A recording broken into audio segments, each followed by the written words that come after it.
Welcome back, folks. As I promised, we're trying to give you a barrage of content over the last couple of days and maybe the next couple of weeks. We have another player that's going to be participating in the European RMRs. Sadly, we have to move on from Group A into Group B now because it's too late. Group A is starting in just a couple of days. But thankfully, I have a really exciting guest to talk to. We're going to be talking to 17-year-old sirah who just joined TSM. Obviously, on TSM, there's a couple familiar names for those of you that don't know. Valde's there, Zyphon's there, Nico's there, Aiko's there, Rajan is there. And then amongst all that experience, we have a 17-year-old Danish prospect coming out of MOUZ NXT. So it's going to be a really fun one. Sirah, first of all, we started in a pretty friendly way here in this channel. How's life been? Oh, how's life been outside of Counter-Strike? What are you up to? How is Sirah feeling nowadays? I'm good. It's been a grind last couple of months, weeks, getting ready for the RMR. So yeah, seeing friends and family has been a bit rough, but and then the weather in Denmark started being shit again. So yeah, that has been tough, but it's a joy playing Counter Strike every day. So it's all right. You know what's the good part about it? The fact that weather in Denmark is shit 99% of the time. So you get like 3 days of summer, and then the entire other time you can actually stay inside and play Counter Strike, right? Mm. It's Yeah, lovely. yeah, yeah. One thing, Exactly. by the way, before we get into it, I'm gonna take it as part of the intro, but because you're only 17, there's no way you have graduated high school yet. So do you still go to school, or you have quit high school to play Counter Strike? Yeah, I'm not going to school. I finished primary school and then I dropped out of high school when I got the chance to play full time. So yeah. Okay, the reason I'm asking, because I literally did an interview with Towson from Gamer Legion a couple days ago, and you guys played together on Masonic, so you know each other. And he told me that he did the exact same thing, and I was like, I was shocked because I didn't remember how young he was, and now I remembered how young you are right before we jumped into the conversation. So it's an exciting one, but yeah, I guess that's gonna make the next section of the video, or the first proper section of the video, a lot easier for you, because I'm asking everyone to tell me about their early introduction to Counter Strike, how they started playing video games. Now, for you, in comparison to a lot of the other guys that have been here on the channel, that's not too while ago. I mean, it's not, it hasn't been too long, so it's just a couple years. So you probably remember it, don't you?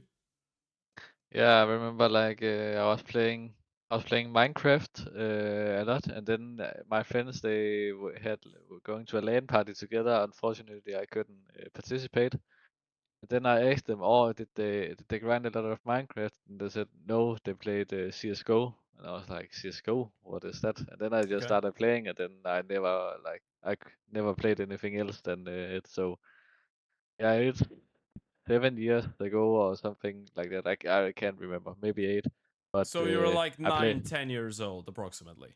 Yeah, yeah, probably. I think yeah, max 9 years old.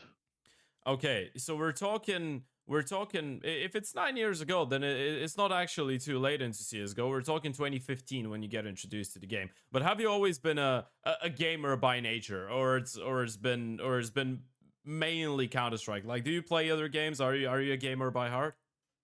No, actually, I never really played games like I was like a nerd in school, but I played football as well. I like to study deep inside like different subjects. So I think like the grinding mentality I have always had, and like when I enjoy something, I always do it fully. Like for example, I also like sports, and I went to handball and football like Okay. 4 times a week combined, right? So yeah, I have always had it, but like the computer thing was not me until I started playing.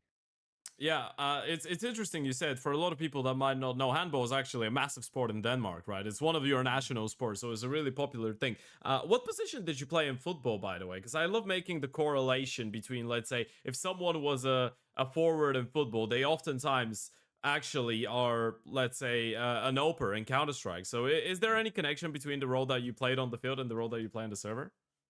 I don't know. I was playing like a winger and midfielder, so I don't know if you can draw any I'd say so. I comparison. Yeah, I think so. Yeah, I think you can with the winger. Yeah, you've got some yeah, star roles on some of the yeah, maps. I think we can draw that comparison. Okay, so yeah. you start playing it like that. Uh, Obviously, like computer clubs and internet cafes are a massive thing in Denmark, right? Have been for more than 20 years. Before maybe around the time that I was born, even right, and I'm a little bit older than you. But Did you feel while you were growing up, like, do you have any family members, for example, that have played before Counter Strike? Do you have any influence, or it was just that early introduction from your friends that you just taught us about when you were only 10? Actually, none of my family plays anything. My dad played something. I think it was called Wolfenstein or and Right? Unreal Yeah, yeah. Tournament. It's a classic. Yeah, yeah. These things he tried to introduce me, but I didn't like the graphics. Uh, so and that was like also around that 9, 8 years age. But you know, it never really catch me. And then later, yeah, Counter Strike catch me. Okay, Counter Strike caught you. You said that you're a really grinding person. You mentioned that you were like that in sports. You mentioned you were like that in your studies. Did that mean that instantly when you started playing Counter Strike, it was all about being competitive? It was all about winning. It was all about becoming better at the game, or it was more fun and chill at the start? I would say in the start it was just fun and chill. I didn't really like I've always been like like I love to compete, and it was like what drive me. But in the start, count it was all about just playing. Also Okay. because I wasn't that good, I had a very bad PC, so it was not. Yeah, I couldn't catch up with the other guys who had like insane PCs and could just have insane FPS when I barely couldn't join the server if I didn't have the internet Yeah, cable sure. into the PC, right? So yeah, it not in the start, but when I got my first real PC and I started being good, then you know I also saw I had some flair for it, and then it Hmm. started being competitive when you start playing Faceit and stuff. Then you can also see your own progress easily. Yeah. Did you have, by the way, because I know a little bit of Danish culture. 5-man Danish games are supposed to be called Gelde or something like that, right? A second. Gelde, something like that. Did I Ella? butcher it? Gela? Yeah, yeah, that's the one. That's the one. I Ella? remember it Yeah. started with a G. Yeah, sure. Yeah, my Mm. Duolingo Danish streak is Ah. dead. It has been for a long time. One thing I'm wondering about though, because you started playing CS around 2015, 2016, which is quite late. Around that time, already there was, the Danish scene was quite strong. We were already talking, teams like the Copenhagen Wolves, like SK, like Dignitas, afterwards going into TSM and then potentially becoming Astralis as well. There was a lot going on. Now, was there any presence in the from the side of esports into the scholar system in Denmark in your school? Because around the time that you were growing up, I think already esports and Counter Strike were starting to get implemented into schools, and I think Mythar was the one to stand behind it for the majority of the part, right? Well, were you part of that generation that actually got it in school, or that was right after you left? I think like it it was there when I went to school, but I live like on the countryside, so you know, not at there's in a school with maybe 300 students. Sure, so it's not large, There so it was wasn't there yet. yeah, not there yet, but I like at least and that's mainly because of the Astralis era, but like I remember like when I went into ninth, like the last year of school, um, I, I I started telling people that I was on contracts and etc. And it was like acceptable, you know, where Okay. I could imagine before in time, if you were a gamer, people would just like look a bit at you and think I you're mean, a nerd. Like, now you're getting a massive level of comfort because it's acceptable because you live in Denmark and it has been for a lot of years. Now, I can tell you for sure, my friend, because I'm Bulgarian and I'm from the good old oh, Balkans. Even mm, nowadays, if you go to your parents and tell them I want to be a professional gamer, you're gonna get kicked out. yeah. It's a fun love we live in. But yeah, you are in a really good position being Danish for all the support for it, and of course there is a reason for that. But the reason I'm asking, because you probably amongst your peers, you probably know some guys and maybe some girls that have attended Counter Strike classes in their schools, right? Yeah. What do you think about that entire implementation of studying esports and CS and maybe League of Legends? I don't know if there's a lot of other games, but let's stick to Counter Strike. Studying Counter Strike in school. Do you think this is actually good and it's useful to develop young talent? Uh, I think I think it's useful. I think it's good for the people who is only grinding Faceit and they cannot find a real team. Then they can go to these boarding schools, especially there where it's big. Like you can study esports or like you can. have a year where you have esports and play on a team where there used to be a lot of good coaches that could help you about team play, and yeah, Danish CS has always been known for like structure, like Yeah. executes, tactics, whatever could help people with that. I think these days it's a bit different. Like the teams that are playing is not that good. I was actually meant to go to a school where they had esports, like dedicated esports. Program. But I didn't. Yeah. Yeah, yeah, Yeah. and I didn't do it because like I got a better team, but also yeah, the the skill on the players has lowered a lot. I think. I don't know if it actually has, or it's just because we had so many generations which went there, but Okay. it has changed a bit from like maybe 2020 or 2019 So you actually. would say that right now in Denmark there's fewer talents than there were like 4 years ago. Yeah, for sure. Also, Okay. because I think the last guys who came up was like me and Towson and maybe Ster, Kristen. like with Kristen. Yeah, Yeah. I cannot forget him. I One mean, good he friend. was your So IGL for a long time, so yeah, we better not yeah, forget yeah, him. Yeah. yeah, him and maybe yeah Towson. We are probably the youngest who came. I'm sorry if I'm missing anybody, but like, and that's even like a year ago now. I came to MOUZ NXT. It's 2 years for Kristen, right? So I mean, it's a long time where we, you see some players who is doing good in the Danish leagues and Sure. also getting some HLTV matches, but it's not the same. I mean, It you feels like can it is. still probably throw in names like Nixon, like Nut, like Slime, but it's up to a certain threshold, right? You're talking a little bit higher level right now. The guys that are Yeah. playing RMRs and stuff like that, yeah. Then it's only you guys. Mm. Yeah, for sure. There is some very good players and like people who can prove themselves. But yeah, it's but I'm also more thinking of like the people under 18, like Yeah, yeah. The uh, complete I mean, youngsters. yeah, because like of course I'm not expecting any like a dunk coming out of Denmark, but yeah, it's some time ago since like the last talent came, I would say. Why do you think that is, by the way? Do you think this has anything to do with? Because I would say, I mean, because we started that conversation from the scholar implementation of esports, that's supposed to support developing talent, right? So why do you think Denmark isn't producing as many talents right now? I think I think a huge impact is that like Denmark has always had like a system where we had good in-game leaders, very experienced in-game leaders. So Okay, you could maybe start with playing with Barry or Haste, and then you can go play with Hunt, and then you were maybe ready to play with Glaive, Katie, and like sure. You there had was like MSL as well a couple years ago. yeah He MSL. helped a couple people. Sure, and there was like this kind of a stair to the top, and Yeah, I and get you.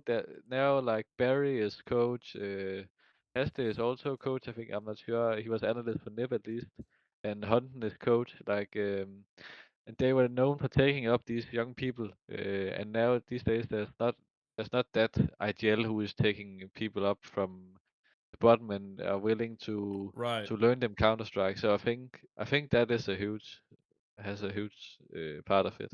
Okay, yeah, I mean, it makes a lot of sense. I think you're making a really shrewd point. I actually never thought in my life, by the way, for a second that Denmark isn't producing enough young talents. Because from my eyes, and I Mm. think for a lot of other people, it seems like you're just coming out almost as often as guys coming out of the CAS region. Obviously, there is a little bit crazier, but you are making a good point. And when you actually think about it, you have what? You have a couple decent IGLs that are free right now. You have Hooksy, you have Bert from Sky, for example. There is a couple. You have Patty, who used to be on the Astralis talent. I guess this is an example for someone a little bit older that tried to help younger guys. But when you're thinking about it, it really doesn't feel like there is a Barry to the scene, or a Hunden to the scene right now in Denmark, which is a fun thing. I think some of those guys could be.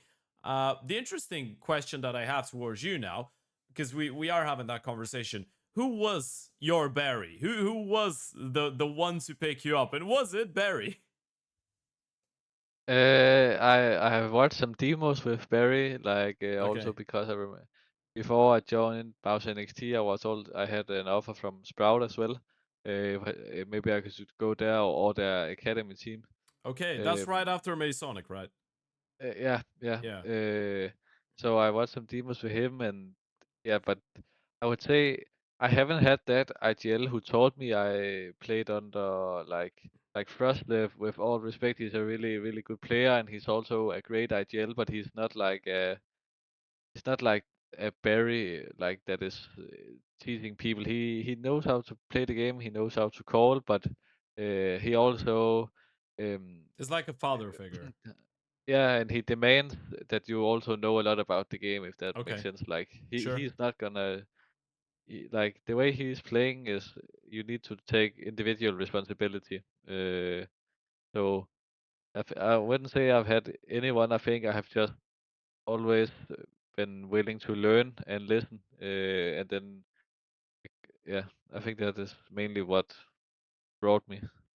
Okay, and one other thing before we get into the entire conversation about MOUZ NXT, obviously, because I don't want to skip the part where you played on Persapia, you played on Masonic, you played on a couple other teams that are not even HOTV listed before that in Denmark. But about when did you make the decision that you want to go fully into Counter Strike and this is what you want to do with your life? And what was the response from your family as well? That's something I'm really interested in. Yeah, I think it was under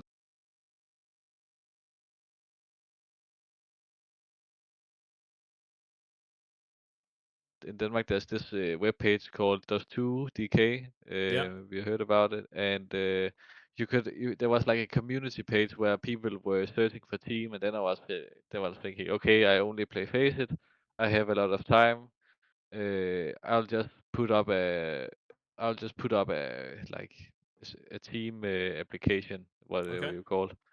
And then there was one guy who wrote to me, and it was Kristen. All right. We played in team even before that. So I was after that, and we started playing in the Danish leagues, and we competed. Then I was thinking, okay, Is that the I one that was might, called Assigned Esports or something like that? yeah, yeah, Okay. yeah, exactly. And then we were like, well, like okay, I might give it a shot now. When I actually got a good team. So yeah, a bit of luck, because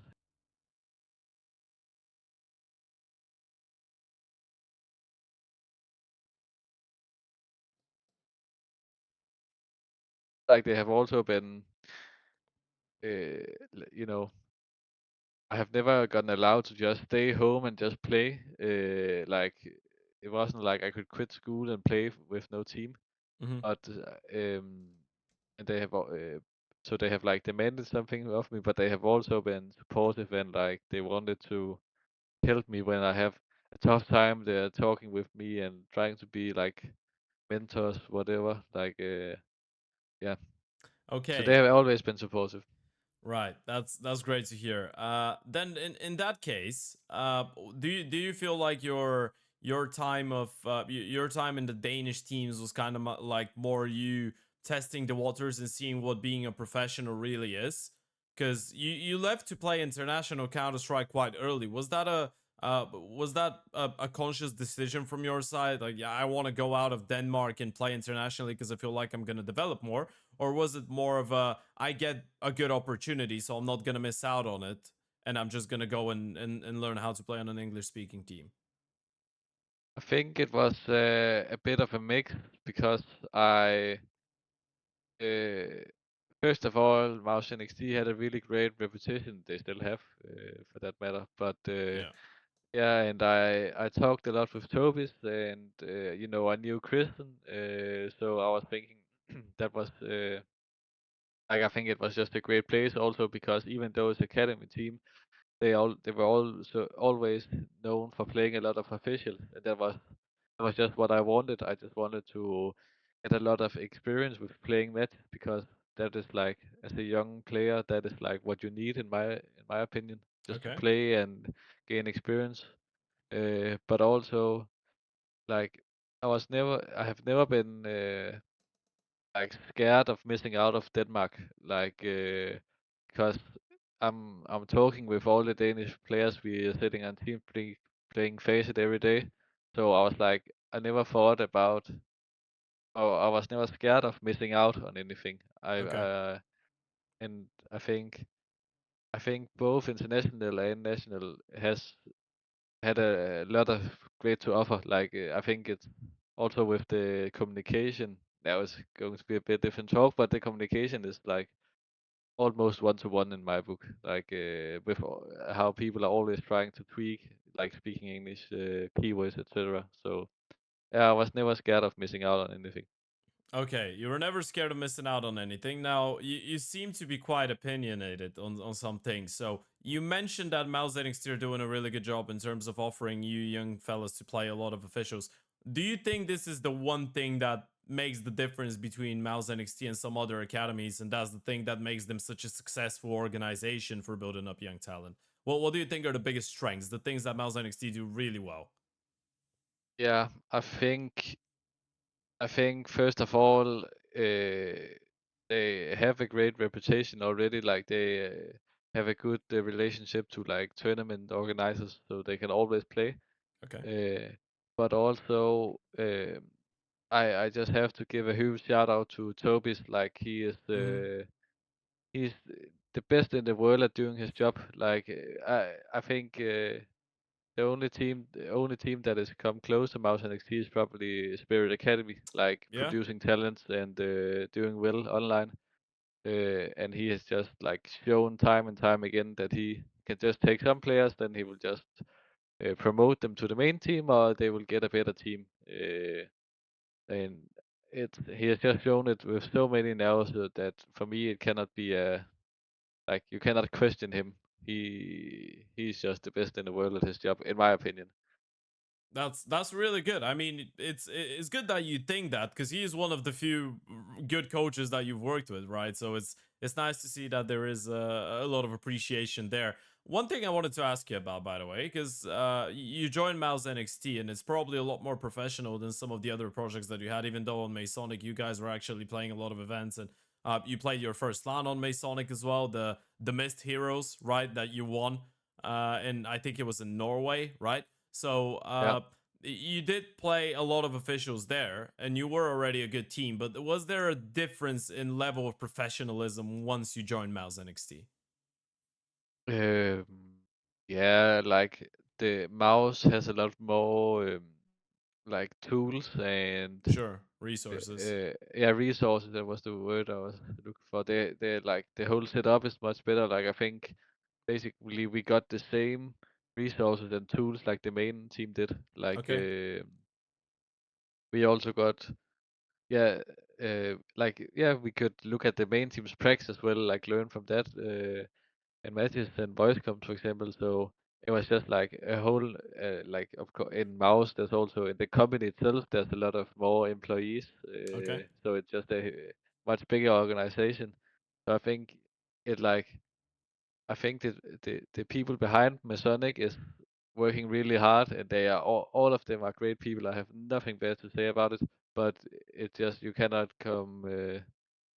Like you cannot hide from the fact that Mouse is just a like very more bigger organization than Sonic, and yeah, that was why it was more professional.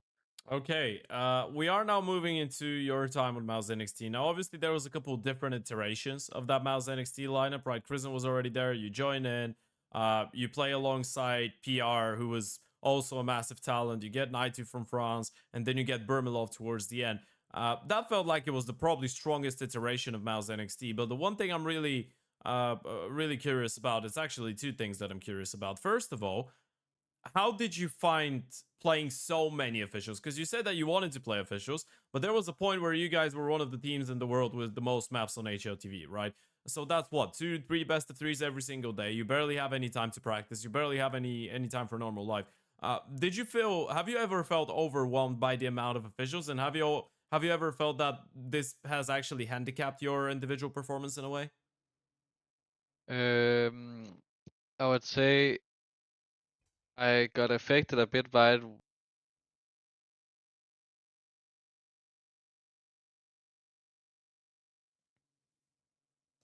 was like end March, and I think start March, end February was we played so much. It was like 70 maps in a month, Okay. uh, and I could feel that I needed not a break, but just like an off day at least to breathe, because it is like if you're not taking care about yourself when you play so much, it's gonna be very hard for you.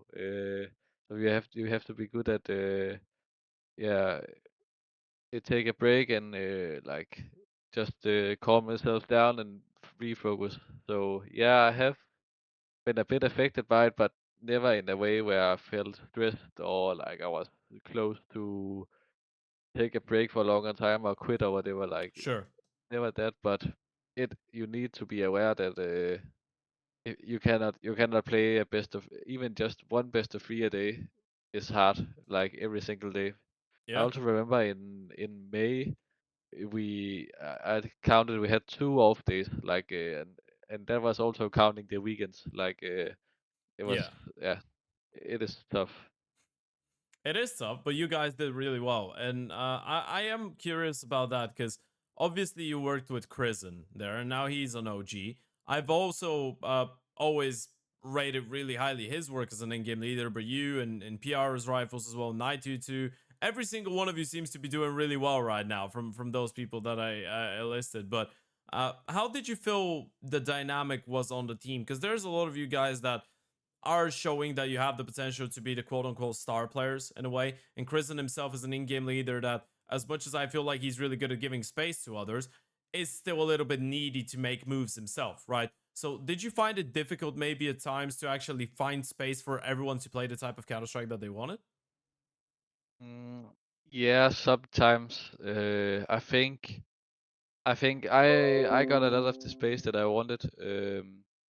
Um, I think now I don't want to put words into people's mouth, but I think maybe PR wanted maybe more, but Okay, I'm not sure. I at least remember sometime it clashed a bit, but it was never something that was like crucial, like at sure. any point that was splitting the team apart. But yeah, it was like kind of just our play style that we have a lot of a lot of people who wants to make plays, and we have to fit everyone into it. As you said, Christian is like a guy who gives a lot of space and people can take their freedom, but he's also gonna be a playmaker himself. And Yeah. I think it was also what made us good was that we had a lot of people who could do it. When you play a match and somebody's not feeling it, then you weren't um, what is the word, like you didn't need that guy to perform. There was Okay, always there two was or people three to others who could. compensate for him. Yeah, exactly, Yeah. exactly. Okay, that's a good thing to hear. And another thing that I want to hear your opinion real quick before we move away from or move on from MOUZ NXT into TSM now and the entire situation with the up and coming RMR. You're looking at Chris and an OG, Neityu on Ents. Both of them are doing really well right now, and there's big expectations of them. How would you describe both of them as players? By the way, Kristen as an in-game leader, and then Neityu overall as a rifle and a teammate to have on the team. I think Christian is has a really good mind for the game. He's Hmm. like very mature himself, and he is hardworking, and he's like also he's hardworking, but also like he's working like smart. He he, uh, he maybe doesn't put 140 hours like every past 2 weeks, but he can maybe have 100, and then the, these 100 are like very very effective. Okay. Uh, and he always wants like people to share their minds, what they want to do, so they can feel comfortable themselves. But also he also have a philosophy and the way he thinks the game, so he's trying to put it together so everybody can feel comfortable and do the thing, but also they know what type of guy he is and the way he wants to call. Okay. And then yeah, in person he's just really nice and chill guy. I really like him. Uh, then there's Ryan Neityu. He is a grinder. he's sitting on the server, grinding nades, finding new stuff, like playing defense, Okay. playing face it. Like, and then he's very like, what is it word? He's not selfish. Like Okay, he's he selfless. put Yeah, he's yeah, sacrificing so himself a lot. he's actually, yeah, a lot, and he is a very good hype man. Like, uh, when the team was feeling down, you could always rely on him. He would always hype, and he's just like, he's just a huge like player to have on a team. Like, he takes so much of the city positions, and he performs really well. Puts up high numbers, and then he's just a rock. Like, um, you cannot move him because he is like, he's always happy, so he doesn't get affected by anything. Okay, that's great to hear. Now we can move on to TSM a little bit. Now, first of all, I wanted to ask you, when did TSM approach you? How did they approach you? Who approached you? Were you already making the decision to leave MOUZ NXT, or did that come before you already knew that some of the other guys were going their ways? I think when Kristen left in early August, I Mm-hmm. think everybody was like, everybody knew that we like It's probably time we to move knew on. it, yeah, we knew it was Okay. time to move on, because also the IGLs that we were looking at, either they were too old for the NXT project, or they were too inexperienced. Like, it wouldn't be fair to put a 16-year-old or 17-year-old with no experience into playing CCT playoffs and stuff when they haven't even tried to play a HLTV match yet. Yeah. Yeah. And it would just be waste of their time and waste of our time. I think everybody thought that. So I think then we just decided that to explore other options, and then we also got the message that Mouse was not gonna resign Neityu's contract. So that it was like, at that point, I think it became clear for everybody that, okay, we are not gonna continue. Okay. Then I had some different offers, and I I just felt TSM had the best to offer, and they were like the project I I was looking most forward to. It was the and I liked the guys like Regin and Valde when we talked. So Mm-hmm. yeah, it was pretty fast. I think it maybe took like 5 or 6 days from them contacting me to me signing the contract. Okay. And So it's pretty fast, yeah. what were the conversations like? Because obviously, you probably have followed, especially Valde's career while you were growing up, because he used to be one of the, and he still is probably one of the most respected Danish players who haven't been on the Astralis, right? One of the few, but most respected in there. How was the talk like? Did you go into the conversation and know exactly what they would require of you, what you would need from the team, what positions, what space? How would the dynamic be, or was it more of a let's get to know each other on a personal level type of conversation? I think it was a bit of a mix. I think they wanted to know me, and obviously I also wanted to know them. Mm-hmm. And um, I think what was most important for me was that we shared like the same values, and I think we did, and yeah, and I think I had a lot of respect for both Regin and Valde, because they have achieved a lot, like different, they are huge names. But I think I also had to remember that like there's also a reason why they are asking me, so Okay. I cannot uh, I cannot just sit down and just accept everything. I also have to think of myself in a bit, if it Okay. makes sense. Like, I cannot just say yes, I want to be the dog of the team when I've never been a dog of any team, if it makes sense. Yeah, yeah, it does make sense. I'm laughing because literally being the dog of the team is the exact same way that Towson described himself a couple of days ago, and Mm. he used the same word. So apparently it's a Yeah, Masonic thing, man. I don't know what's up with you guys, yeah, it's but a Danish thing. yeah, it's a Danish thing. But how'd you say dog in Danish? A hood. Okay, so you're that. I'm not even gonna try and pronounce it, by the way, because that sounded ridiculous. But yeah, so what was your first impression of Valde? Because And how is he? How do you find him as an in-game leader now that you've had a little bit of time to work with him? Because he's always been, from interviews and from the outside, it's always felt like he's that really professional, really formal type of guy. That like he's on the army when he's on a Counter-Strike team. Is he like that outside of the server and inside of the server too? Yeah, he's very structured and he's very professional. Like he's probably the most professional guy I ever worked with. So that's really nice. And then he's very clever. Like there's like never a situation. It feels like he has been in every situation in the game, like multiple Okay. times. Like He's never left scratching his head and being like, "Oh, what should we yeah, do?" what should I do? He's never like that. He always Okay. knows what to do.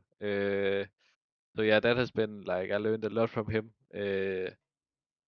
So yeah, he's a great guy to work with both inside and outside of the gamer server. He's very chill. So he's like down to earth. So yeah, he's just a very nice guy to work with.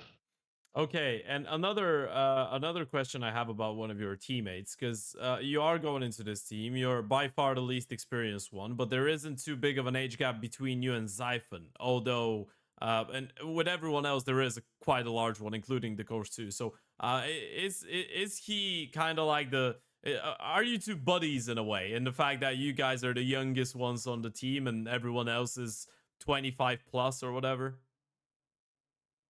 Yeah, kinda like mm, sometimes you can feel that we are like the youngest and the other guys are some old dogs. Sometimes you feel that, but also a lot of the time I think there's also a bit of an age gap between me and him. So Okay. sometimes I feel like I'm a bit the young guy who's getting all the jokes on and stuff. At that point, I Right. don't. Yeah, you're the At that, chow of the team. You know what? That's not a bad thing. That's sometimes a mm, good thing because everyone's gonna want to take care of you. yeah, yeah, true. But also it can also be tough. But most of the time it's nice because yeah, people take care of me. But when some of the guys are in mood and they want to bully you, they're gonna bully you because you're the youngest. But that's You a know part of what? it. You know So what? Coming out of a Balkan, this is building character. This is nice yeah, bullying. But uh, yeah, don't quote that, by the way. We're not talking. uh, We say no to bullying, guys. We're completely uh, against that. Maybe under those circumstances, in a joking way, yeah. But other than that, it kind of feels like you have a really good mix of players. How would you evaluate? Because you guys played a little bit of online Counter Strike. You've been on the organization for 2 months now. You played for only the first month though. You haven't played a single official in the last, let's say, 20-30 days. So supposedly you've been doing a lot of practicing and a lot of work behind the curtains and on the server. But how do you feel about the team right now? Do you feel like you guys have a good team dynamic? Do you feel like you found your comfortable spot on the team? Do you feel like you're getting what you need? And what's your initial opinion on the team and the players that you're with now that you've had the chance to actually play with them for a little bit longer? yeah. I think as you said, we have been practicing for a long time. So I think like now we are ready to show what we have been working on. I think like we have been practicing for months now, so it's been a little rough. Like when you play so much, but it doesn't. Yeah, it means something, but practice will never be official games. Like Mm-hmm. it's harder to set up like official games. You're always 100%, at least at what you aim for. But it's hard to play a practice game uh, and be 100%, especially if you play somebody. Maybe you play a Russian team, like. Who's just running around, they don't care about it, then it's hard to stay focused for the rest of the Sure. day. So yeah, it has been tough, or not tough, but some days has been rough if you play like if you have a bad practice day. But I also think that it was necessary. I think we needed to get me into the team. Like we were just playing and it didn't went that good. We needed not a new. We need to update our playbook and stuff. Okay. So I think it was necessary to practice, but now we're also ready to show it in officials and play a lot of officials. Okay, and going into the RMR, this is probably going to be the final thing we talked about. This is not officially your first international LAN event because again we're counting the missed heroes in Norway, but that was technically an academy LAN event, right? Even though you were there Yeah, with Masonic, everyone else was academy teams. So this is your first proper international LAN event with big teams. How are you feeling ahead of it? Any nerves, maybe? Yeah, you're always a bit nervous, but I'm more looking forward to it. Okay. I'm just excited. Like yeah, it's gonna be probably the biggest task in my career so far, like the event. But I'm also feeling prepared. Like I feel like it's it's like a doable task to qualify. But yeah, I would say I'm more excited to travel again Okay. and try it. So it's more excitement than nervousness. Okay, that's good. There's good nerves then. There's good nerves then. And before we close it out, your opening game is going to be against the side of 3D Max, which on paper, I mean, they're probably, if you ask me, I'm probably going to tell you they're the best tier 2 team so far this year alongside Nemiga and Sango, right? But when you compare it to some of the tier 1 guys, you're not getting the worst possible draw for the first round. So how are you feeling going into this game? You feeling comfortable to play against the Frenchies? What do you think about their team and their work so far this year? Yeah, they have been really good this year. I think sometimes their result has been like up and down, but if I'm not mistaken, they won like the India Yeah, the tournament Sky in Esports, yeah. India. Yeah, exactly, and they were doing good in Pro League.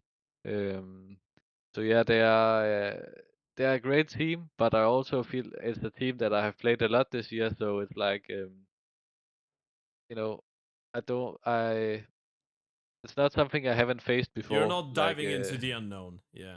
no, exactly.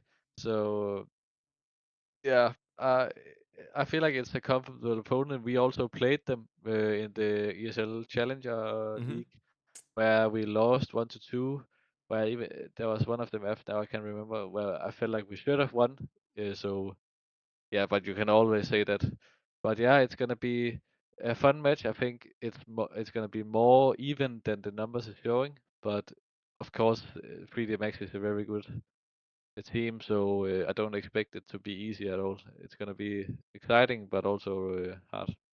Okay. I wish you the best of luck in that matchup. I wish you the best of luck in the RMR in general.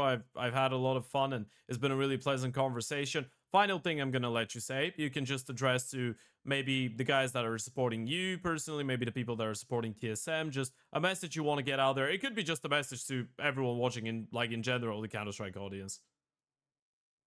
Uh, yeah, I don't know if I have something to say. I think Oh, you know what? If you don't have anything to say, I actually have a bonus question, which we can round it out with, because I forgot. yeah, Train let's came do out it. yesterday. Yeah. What do you think about Train? Did your were you already playing professional Counter Strike when Train was already replaced? Have you played any officials on Train actually? No, I have never, and I have played one practice, and after that practice, the map got removed. Luckily, Okay. I don't like it.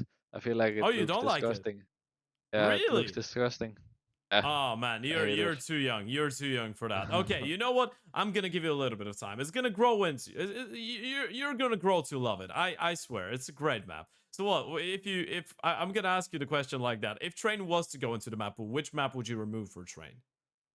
Oh, like obvious answer is Anubis because we don't play it, but Objectively, not maybe because you don't play it. Objectively, which map you think is the yeah. worst? I think I used to be a Vertigo lover, but I must say now I'm not into it. Thank Like you. the Thank new update is horrible. Like you. Nice. actually the last one was fine, but now that they're trying to rework it's absolutely disgusting. Okay, you've regained my respect with that. Maybe you've lost it for a second there when you said that you don't like Train and it's disgusting, but with the Vertigo comment, I think we're gonna be good to talk again sometime in the future. But yeah, with that being said, thank you very much for joining me, guys. Make sure you go and follow Sirah on social media, and of course, make sure you follow TSM's games because I don't know if you've caught that by the way, but myself and Thorin recorded a video. Maybe you haven't, because I don't think actually I have posted it in the moment of recording of recording this video. But people might have seen it, might have not seen it. We'll see. But what I'll tell you, myself and Thorin, we discussed Group B of the RMR, and we actually put you guys as a pretty decent chance dark horse to upset. So, and I honestly believe there is some reason to it, so or for it. So to everyone at home watching right now, keep an eye on TSM because those guys can surprise you. And I wish you the best of luck. Wish you a good time in Shanghai, and Thanks. yeah, go and shoot some heads. Thank you for coming over. Thank you. Okay, guys, thank you for being with us. Thank you for watching. Hope you enjoyed. I'm gonna see you really, really soon again. Bye bye.